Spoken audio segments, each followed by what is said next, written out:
Rasul sebelum meninggal dunia hanya 3 yang diamanatkan. Yang pertama, ummati, ummati, ummati, umatku, umatku, umatku. Yang kedua, as-shalah, as-shalah, as-shalah, salat, salat, salat. Yang ketiga, an-nisa, an-nisa, an-nisa, ittaqun nisa, wanita, wanita, wanita. Tolong jaga wanita. Hanya 3 wasiat Nabi. 1, Nabi sayang pada umatnya, makanya syafaat diberikan oleh Allah pada Rasulullah. Semoga kita mendapat syafaatnya, amin. Yang kedua, salat, karena salat adalah alat mi'raj kita.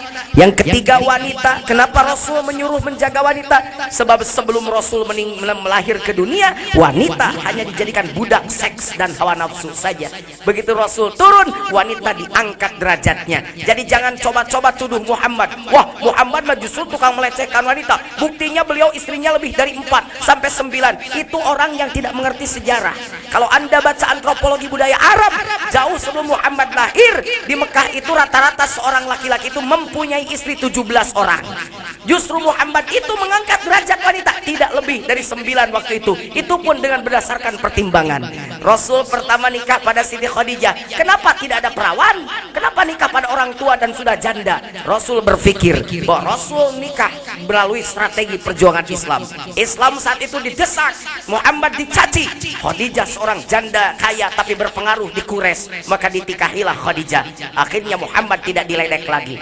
Begitu Khadijah wafat, Muhammad tidak pernah menikah dulu, tidak pernah punya istri 2-3 sebelum Khadijah meninggal dunia.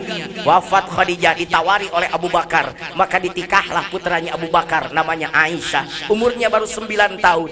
Kenapa menikahi Aisyah? Karena Aisyah adalah wanita cerdas. Rasul butuh Aisyah untuk pengembangan Islam selanjutnya. Karena Aisyah jadi istri Nabi. Coba kita renungkan, berapa puluh ribu hadis yang keluar dari mulut Aisyah melalui Aisyah dari Rasulullah. Kita tidak akan tahu Rasul bagaimana bangun tidur. Kita tidak akan tahu bagaimana Rasul caranya berwudu. Kita tidak akan tahu bagaimana Rasul caranya tidur dengan istrinya kalau tidak ada Siti Aisyah yang meriwayatkan hadis tata cara Rasul bergulat dalam kehidupannya yang bergulat dalam kehidupan yang privasi, yang pribadi. Ainut nampak mah salat katempo. Ari sare jeung pamajikan mah padna Rasul ditemong-temong. Siti Aisyah yang suka bercerita. Tak kitu Nabi mah beda jeung ayeuna, aya nu leuwih geulis kawin karena nafsu wungkul. Rasul malempang jalan-jalan ada cewek, anaknya banyak, nu hiji lehoan, nu hiji cacingeun. Anak ibu cacing tentu bukan. Cacingeun, anu hiji ngacai, dahdir metu ilere. Nenek-nenek nu hiji ngaganong bari susuna katemyo.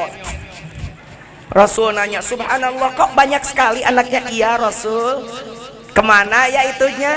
Bapaknya kan meninggal dunia. Rasul waktu berperang dengan Rasul, Masya Allah, sudah menikah lagi engkau? Belum. Maukah engkau jadi istri saya? Tuh Nabi menikahi janda nu goreng patut barijeng loba anakna. Ayatnya di dia bapak-bapak udah kawin ke awewe goreng jama loba anakna. Boro-boro lah.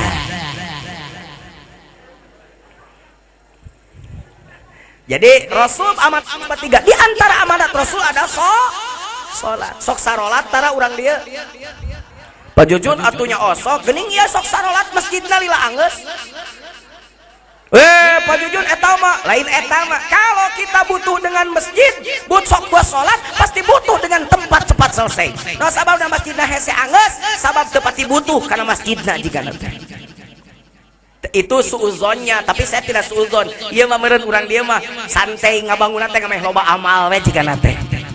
Bener tuh, urang dia sok sarolat, osok, alhamdulillah Pak Jujun masjidna ge gede masjidna nu geus nangan tujuhan mah keur naon. Tapi cek Pak Ismail mah bejana masjid di dieu mah lamun subuh mah 7 jajar. 7 baris katanya kalau subuh kata Pak Ismail, 7 orang berbaris ke belakang gitu. Yang datangnya kakek-kakek yang udah mau mati itu bawa tongkat. Ki Omot nyamper Ki Ocit. Ocit buru jaga seberang. Urang jalan subuh bisa kaberangan. Ada di masjid aki-aki. Salat khairu minan naum. As-salat tamat. Baca sholawat sambil nyender di tiang. Enak masjid kalau ada tiangnya. Itu rebutan ngantuk-ngantuk di situ. Allahumma sholli ala Muhammad ya Rabbi sholli ala salim. Kata kakek omot ke kakek ocit, cid komat cid ke ocit komatna bari menar-menarin sarung sambil jalan ke depan. Allahu akbar, Allahu akbar. Prosot asyhadu alla ilaha illallah asyhadu anna muhammadar rasulullah. Prosot deh nah sarung teh licin-licin amat. Hayya 'alaz shalah. Bas jadi imam pelupa. Bismillahirrahmanirrahim. Inna anzalnahu fi lailatul qadr. Kata makmum til. Inna anzalnahu fi lailatul til. Sob disentakan ti tukang jadi nurut. Inna anzalnahu fi lailatul qadr. Makmum ngangguk. Wa ma adraka ma lailatul qadr. Kata makmum tul. Wa ma adraka ma lailatul tul. Malikna ari sia kena kaki-aki. Ari aing tul ku sia ditahtil. Ari aing til ku sia ditahtul. Bubar salatna. Bajujun saya suka sholat, tapi saya perasaan belum pernah mi'raj pada Allah dengan sholat saya. Can pernah ngapung abliku sholat, anger we cicing di masjid. Maaf, sholat syariat tidak bisa menerbangkan kita pada Allah. Karena dengan sholat syariat, kening kita hanya sampai di sajadah. Tarang mangan ukur tepi karena sajad. Dampal leungeun ngan ukur tepi karena sajad. Lutut kita hanya sampai di sajad. Kita mi'raj pada Allah bukan dengan gagaknya, tapi kata Allah wajaa biqalbim munib. Kembali pada Allah itu bukan dengan badan, karena badan hanya akan kembali ke tanah. Paling jauh di sholat badan 1000 rakaat sholat, yang namanya badan kening paling jauh dengan ukur karena sajadah. Tapi balik ke Allah munib, balik ke Allah biqalbin, dengan hati. Makanya sholat yang bisa dipakai alat mi'raj, yang pertama sholat harus bagus rukun qaulinya, bacaannya harus bagus, belajar bacaan yang bagus. Karena bacaan dalam ajaran Islam, bahasa Arab itu berbeda dengan bahasa Sunda. Salah dikit baca salah arti. La in syakartum, tuh lihat pakai syin, barang siapa yang bersyukur. Tapi dibaca oleh yang tidak ngerti, la in syakartum, oleh sin, barang siapa yang mabok. Makanya harus benar bacaannya ya. Makanya imam di Mekah itu imamnya juga dipilih, di SK oleh raja. Gaji imam itu Pak 150 juta kalau dirupiahkan 1 bulan. Ai dia imam sok digaji tara. Boro-boro leungisna capit lagi unggal poe diantep. Nu ngawal imam teh kolonel di Mekah mah. Perwira Pak, perwira teh urang mah letkol teh jadi dandim. Di Mekah mah lain ngawal imam. Ari di dia imam sok dikawal tara. Boro-boro imam labuh ke dikeprokan. Makanya bapak-bapak bisa eureun jadi lurah, jadi camat di dia jadi imam, mending pindah jadi imam Masjidil Haram yuk, didaftarkeun ku Jujun. Yuk, gede gajinya. Ngan syaratna berat, harus hafal Quran 30 juz. Allah. Boro-boro.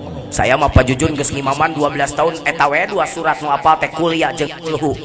Pika sohor di pasar Kemis mah pakul ya. Di kongsi baru mah disebut lagi pakulhu. Mau kemana pakul ya? Dari mana pakulhu? Satu saat jadi imam, walabolin, ada anak kecil di belakang sering berjamaah. Kata anak satu pada temennya, pasti kuliah. Kata temennya, enggak bakalan kulhu dia mah kuliah. Karena berantem imam spekulatif. Bismillahirrahmanirrahim. Inna a'tainakal kautsar. Kata anak kecil pada temennya, barunya euy. Emang baru denger fasholli lirabbika wanhar, inna lupa lagi. Kata anak kecil dari belakang, inna lillahi Pak. Inna lillahi wa inna ilaihi rajiun, bubar salat. Di Mekah ada imam idola saya, satu Syekh Abdurrahman As-Sudais. Badannya besar, tidak terlalu tinggi, jenggotnya tebal, matanya tajam, suaranya melengking. Ada suaranya yang gerem, bergema, namanya Suud As-Surem. Alhamdulillahirabbil alamin. Itu Syekh Surem. Kalau Syekh Sudes mah badag, gendut, tapi sorana leutik. Alhamdulillahirabbil alamin. Ar-Rahmanir Rahim. Maliki yaumiddin. Iyyaka na'budu wa iyyaka nasta'in. Ihdinas ihdinas siratal mustaqim siratal ladzina an'amta 'alaihim ghairil maghdubi